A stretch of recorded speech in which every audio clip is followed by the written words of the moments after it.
Praise God. I'm going to get right to it this morning. We were in our Bible study on Wednesday night.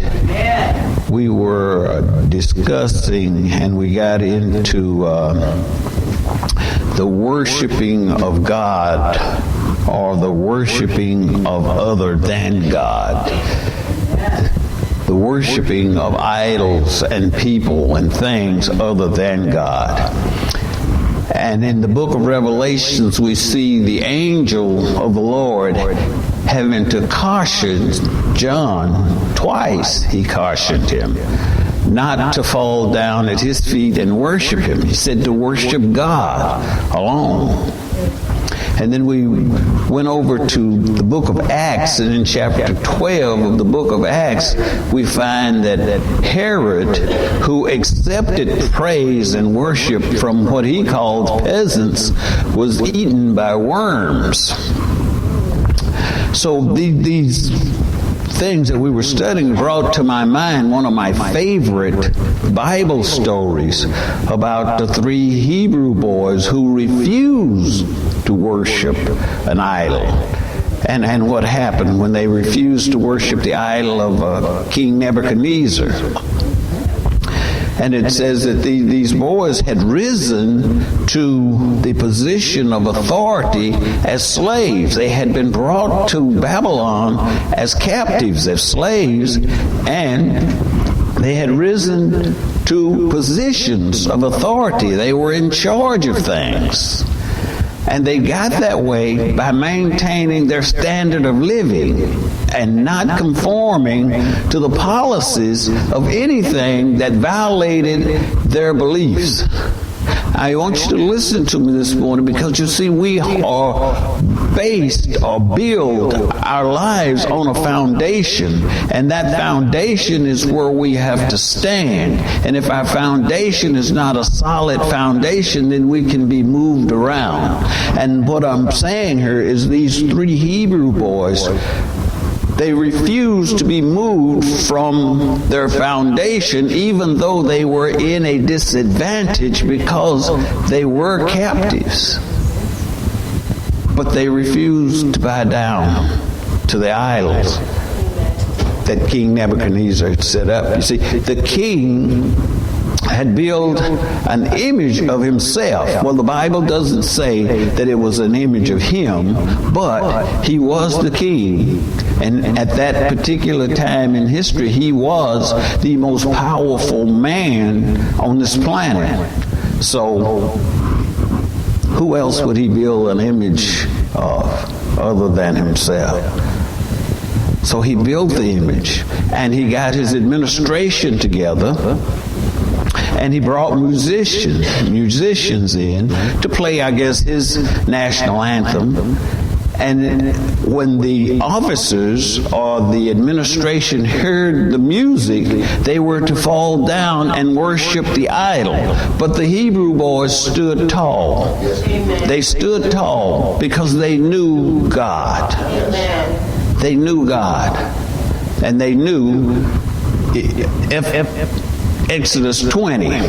That's what they knew. Exodus 20, verses 4 and 5, the second and third of the Big Ten. You know, thou shalt make unto thyself no image of anything in heaven or on earth or in the water under the earth, nor shall you bow down and worship them. That's what they knew, and that's what they did. Even though the king became angry and took it personal because they didn't bow down and worship. But they didn't bow down and worship because the Word of God is the foundation that they had built their lives upon. And when you build your life upon a foundation that is solid, then it will enable you or put you in a place to stand and even to remain standing after the battle. But you must take a stand, because you have to be on one side or the other. And this is where they found themselves, obeying God. They obeyed God. That's all. They didn't have nothing in their hearts against the king or against his image. But the word said they should not, so they did not. And even though the king took it personal and began to make threats, they stood their ground. Because the king told them straight, he said, look, I'm going to give you another chance. I'm going to give you another chance.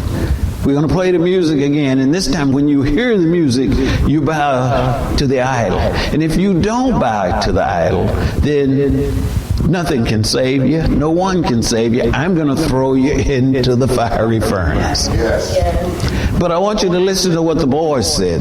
The boys, they didn't even stop to think about it. They didn't have to debate. They didn't have to read nothing. They didn't have to come up with anything. They said, King, we're not going to be careful in our answer to you. Meaning, we're going to tell you exactly how we feel about this thing. We're not going to walk on eggshells. We're not going to tiptoe around. We're just going to tell you. We're not bowing to your idol. And the God that we serve can deliver us from you and from that fiery furnace. He is able to deliver us. And listen to what they said. He was able to deliver them. They did not say that he would. They said he is able. He is able to. He said, but even if he don't, we're still not going to do it. I'm talking about that when you have made a decision and you have built your life upon a platform, it gives you a place to stand, and you will still be standing after the battle.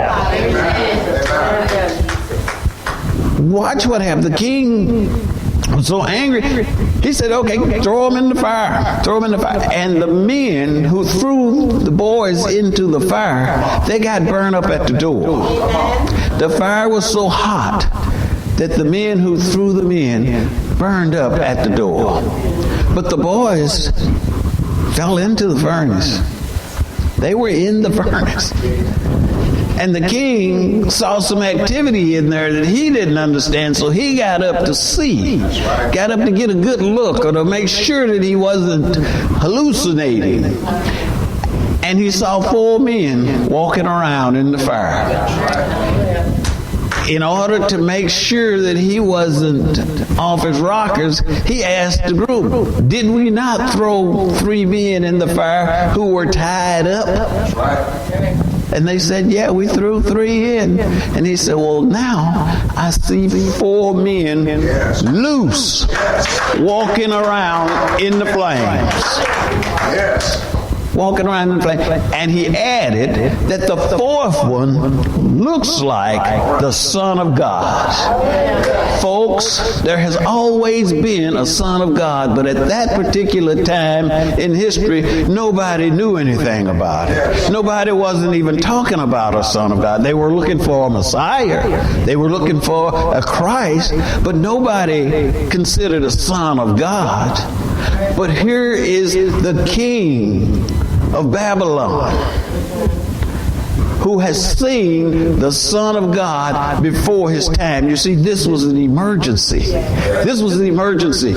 God showed up and showed out so that they would know that he was who he was. You see, because the king had already said, can't nothing or nobody save you from me if you don't do what I say. I'm talking about the power of God, and I'm talking about the foundation that you build your life upon, where you stand. You see, the boys understood that in that particular time, we're talking about the 600s BC. And a king was a king. Nobody questioned a king. King say off with his head, and the head came off. Nobody didn't ask why or what, but the king said so. And these boys knew that. They knew that, but to be obedient to God was worth their lives. To be obedient to God was worth their lives. See, we know people who will disobey God just to get along with some people that don't even like them. So it's important that we understand the value of the times. See, because in their time, their value was way up here. And what value we see is down here. So we need to understand the value of the times, because they were willing to give their lives for what they believed and what they knew to be true. You see, they had come to this country as slaves, captives. Their country had been attacked and conquered. They were brought there as slaves, and they had risen to the top. They had risen to the top by sticking with the God that they knew. So you see, when you know God, you're hard to deal with. You're hard to deal with because you're not going to cooperate. You're not going to cooperate because they're trying to deal with you outside of God, outside of your belief system. And that makes you difficult. Yes, it does. Makes you difficult.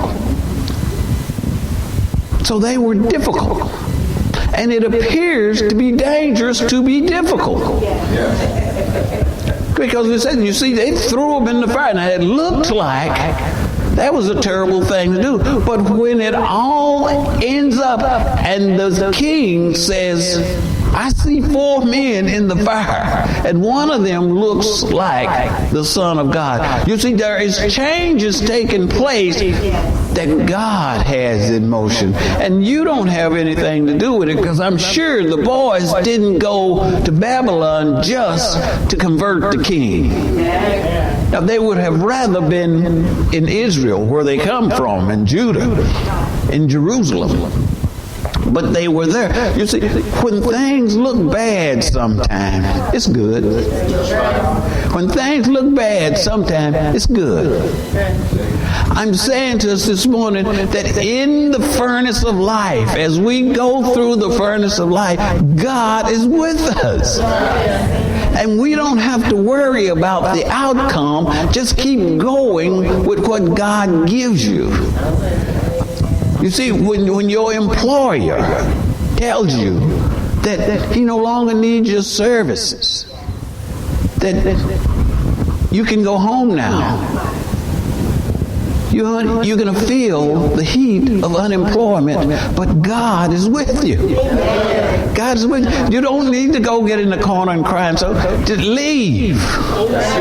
Leave and be thankful. You know why? Because the place that you're going is going to be better than the place that you left. The reason it'll be worse is because when you get into that sad mode and get to looking sorry, people don't want you no more. Say, well, why should I bring him into my company looking like sad sack and bring the whole morale down? You come in happy. I just got fired from over there and I'm ready. What you got for me? This is the attitude that the Christian have. There should never ever be a sad Christian. We should find joy in our walk with Christ, because the joy of the Lord is our strength. Hallelujah. You see, when your bank account is overdrawn and all your bills are due and you feel in the fire of desperation, God is with you. God is with you. Just keep on walking. Keep on walking, because God is going to see you through. But you have to watch what the king says so we can get to where you need to be. Because when your landlord tells you, I don't want your money no more. You know, your rent is due, but I don't want it. I want you off my place. You being evicted. When you're standing there in the flames of abandonment, God is with you. God is with you. And this is the reason why he's trying to tell us something in the story here, because he says that when King Nebuchadnezzar saw that 4th man in there, he cried out, Shadrach, Meshach, and Abednego, you servants of the Most High God, come out of there and come here. Come out and come here. Now, you got to understand that they're in the fire. They should have been scrambling and struggling to get out, but they were in the fire with the Son of God. And wherever the Son of God is, there is peace and tranquility. You see, and this is why we should never be sad, because he said, lo, I am with you always. So wherever you are in the fire, he is with you. Therefore, you can walk around in the flames and have the king saying, man, what's going on there? They don't even want to come out. Hey, you got to come out of there. And it says they came out. They came out. And there was no evidence that they had ever been in a fire. I'm talking about whatever they tied them up with, the ropes or whatever they had tied them up with, they burned off. But the boys didn't even smell like smoke.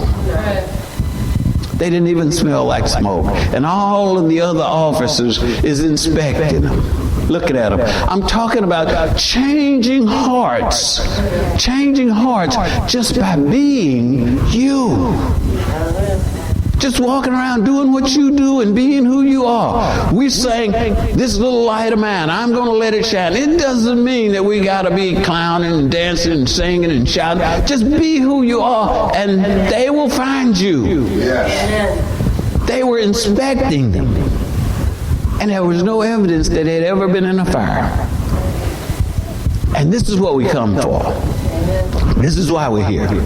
The king said, blessed be the God of Shadrach, Meshach, and Abednego, for he has sent his angel and delivered them because they trusted in him. That's it.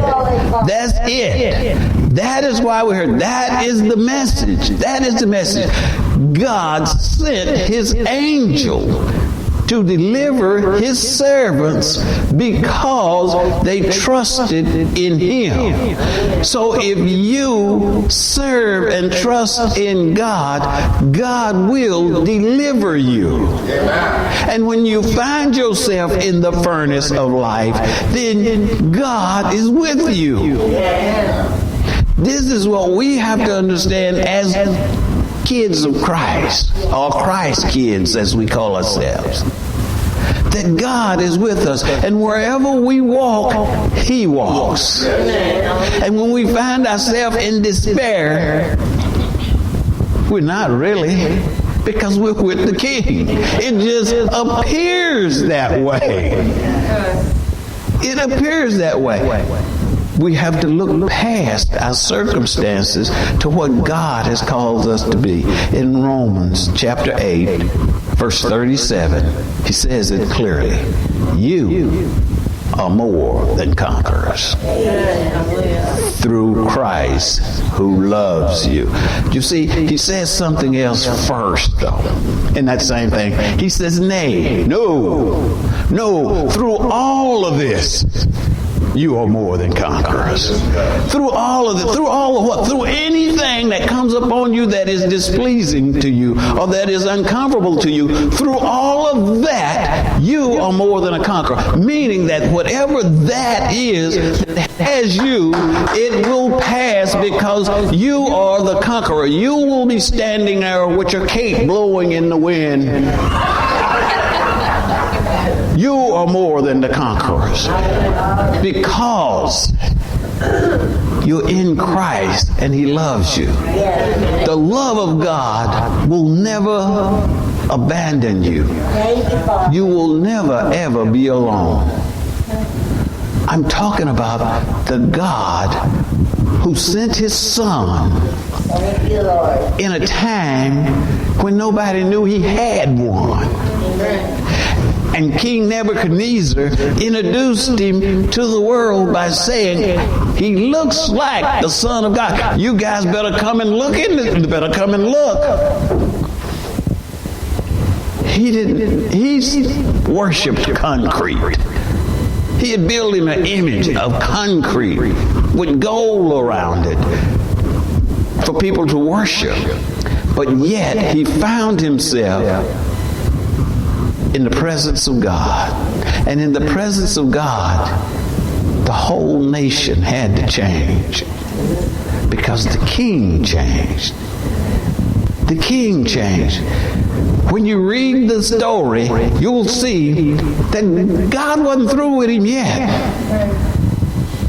Because he was like the Hebrew boys. He had built his foundation and he was standing on it against God. Even though he had saw the Son of God, he continued being evil. But he ended up eating grass for 7 years and living like a cow. All I'm saying is that when we serve God and trust God, God will deliver. God will deliver. And I didn't just come to tell you that. I come to convince you of that. Because you're looking at someone who know that to be a fact, who has been in the furnace and was drawn out. Here I am, a furnace dweller who gave it all up for the love of Jesus. For the love of Jesus. I don't want to bore you, but I know a guy whose home was in foreclosure. Just had a new baby, by the way.